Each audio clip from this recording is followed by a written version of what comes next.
Hey you guys, welcome back to my channel. This is going to be the first installment of a segment that I'm going to call Nails and Tails, where you guys will watch me do some nails and I'll just have a story for you. Probably, or more likely, it's going to be some episodes of some TV shows that I've been watching recently that you guys could check out if you guys would like. The first one we are doing is Ruyi's Royal Love in the Palace, episode 1. This show I found on Rakuten Viki, but it can also be found on Amazon Prime if you would like to check it out. The show is in Mandarin and they do have English subtitles. The subtitles were created or translated by the people on Rakuten Viki. So I am going to assume that it is as close to what they are saying as can be possible. I do understand that some things get lost in translation, but whatever. So if you don't mind reading subtitles, I would definitely suggest giving this TV show a chance. Even if you don't like reading subtitles, because I don't necessarily like reading subtitles, even though I do have them on. For most shows that I watch, I don't necessarily like reading them. But for this one, I was like, I got to give this one a chance. And I was not disappointed. So when the scene first opens up, you do realize that this is not going to be the regular show. They definitely went all out with the colors and the experience that you have while watching this show. The setting for this show was like the 1700s. I'm not exactly sure if that would be ancient China, but it is during the Qing dynasty. And it is about one of their empresses, supposedly one of the most regal and loving, most honest, soft, just basically a bomb empress. Like, girlfriend had it going on. So when the scene first opens, someone is running through the palace, frantically searching for something. Then they come to a door. It turns out to be a man. They come to a door and they push it open, and inside you see all these women gathered around, and in the middle is one girl that, the camera zeroes in on. He calls her name Xing Ying. And she turns around and she actually has what is called a Ruyi staff in her hand, which means that sis is getting married. And not that she getting married, she's wife number 1. Like, she's the main John, head honcho up in that piece. My man ends up waking up. It turns out to be a dream. He wake up in a sweat, like that was a nightmare, not just a dream for him. It was a nightmare. So he wake up and one of the eunuchs that is attending him tells them that no one can find Xing Ying. So he's like, okay. He thinks for a second. He's like, okay, I know exactly where she is. He goes out. He finds her. She happens to be at a high place in the palace. And she's watching him with a telescope. She's watching him run throughout the palace with a telescope that she's looking through. So, sorry about that. So they end up talking, and he ends up asking her what happened with the wife selection, because she was in the wife selection for the third prince, who I believe is named Hang Shi, I believe. So she tells him basically, like, she didn't really want to marry him anyway. She don't even like him. She wants to marry somebody that, she likes. Which at that time, if you were not a common person, if you were not a commoner, yeah, you could chalk that. You gonna marry whoever they say you marry if you in the harem. Or even if you were a royalty. So he ends up asking her about his wife selection, and he's like, could you come and basically be my advisor, help me pick out the people, pick out the right wife.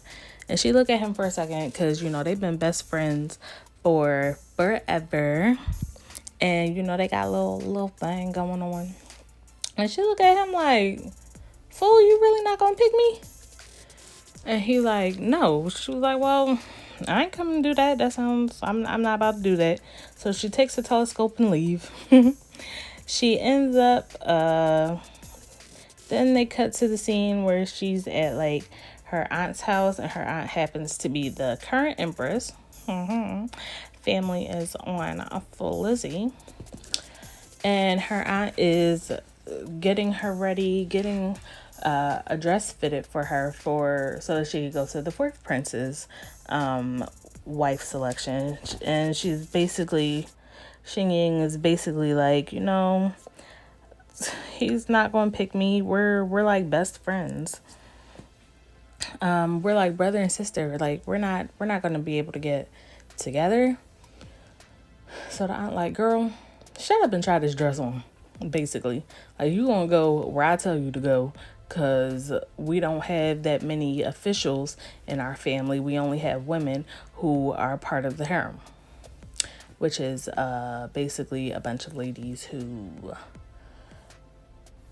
are either in line to marry the prince or are married to the prince or emperor or whoever. Basically, they are ladies in waiting, a whole bunch of them, because they just keep pumping out girls. So they end up having a little spat over that. Xing Ying goes out and she leaves. Then someone comes in for the empress. They tell her, the third prince is in trouble. He getting in trouble like real bad. The emperor said that you need to bring it on. So while they're handling that, we cut back to Xing Ying, and her maid attendant is trying to convince her, like, sis, you don't want to go to the one selection, like, you like him, don't you? And she's trying to play it all coy, like, ain't nobody tell you that I like him or whatever. And they're like, okay. So they end up going to the selection.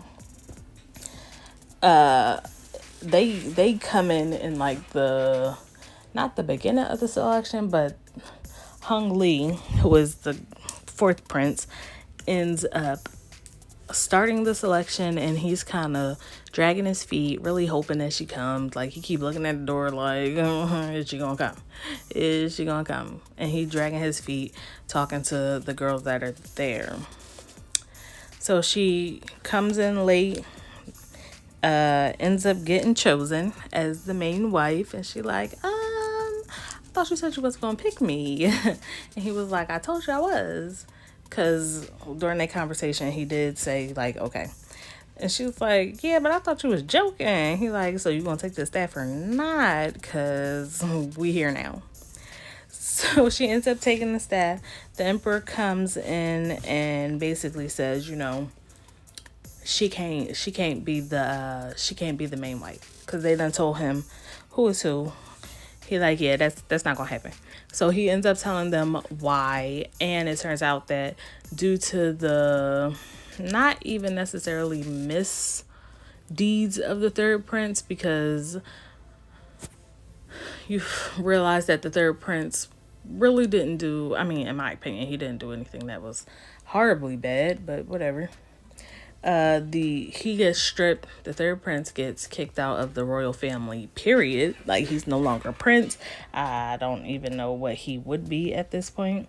And the empress, who is either his stepmom or his actual mom, she gets locked into her palace until death. And the emperor said he don't want to see her at all. He don't want to see her in life. He don't want to see her in death. So that's where she's at. She's locked in her palace. And they escort Xing Ying out of the palace, because Unfortunately, y'all from the same clan. You can't stay here, sis. So the prince trying to argue him down. He ends up getting to a point where the mom is like, "Sir, or boy, don't don't get it twisted. Don't put yourself out. Don't put your neck out for, her, and whatever." But Hung Lee basically is like, I like this the girl that he wants. They show you when she tries to give him the staff back, and they both looking at each other. She looking like, I really don't want to give this back, and he looking like, I really don't want to take this back.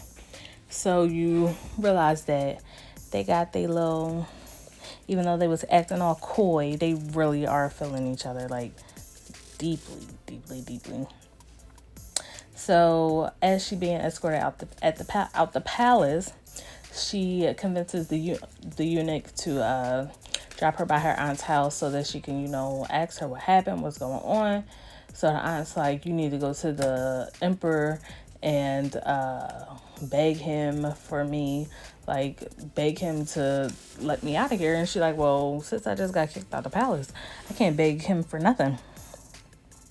So they ended up talking her a little bit, not necessarily talking, but she ends up leaving, and Hung Lee finds her, and he's like, look, I'm gonna go talk to my dad again, just give me a couple days. So while he ends up talking to his dad in a couple days, and they reveal some stuff about, their past lives and whatever, excuse me, the dad ends up saying, the emperor ends up like, all right, she could be your second wife, but she's not going to be your only second wife, because you also going to have to marry one of the other girls that was at the selection. And he's like, cool, sure, whatever. Like, he ain't even let that thought marinate in his spirit or nothing. He was like, cool, sure, whatever. That's cool. So the episode closes with the emperor's decree going to Xing Ying's house. And they tell her, the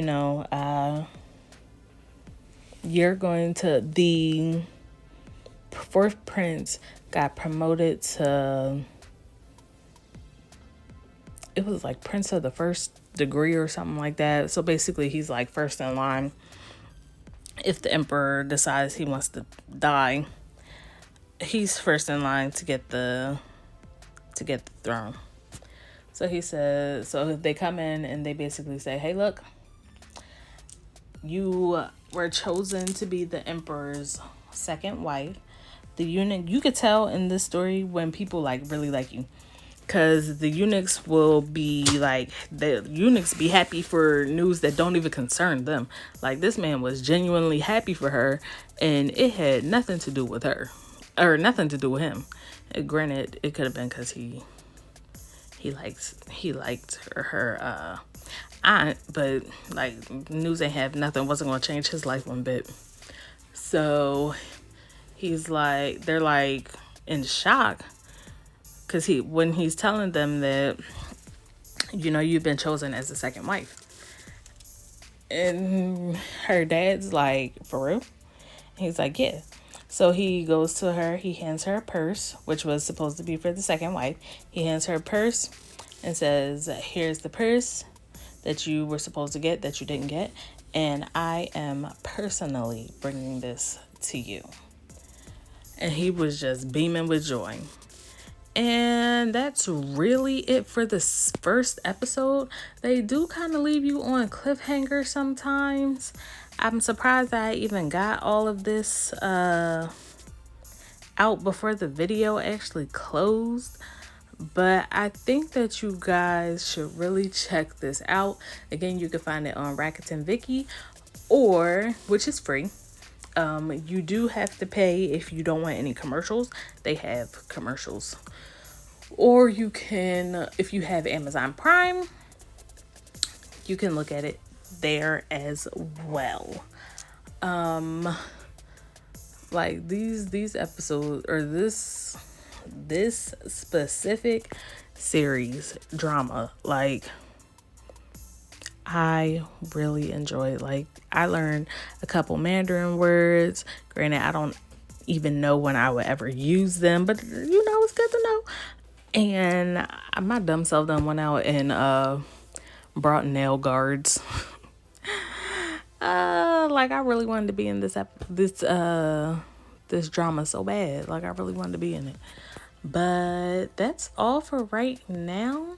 So I'm gonna say finish enjoying the video, and I will catch you guys in the next one, where we are going to be going through episode 2 of Ruyi's Royal Romance in the Palace. Bye.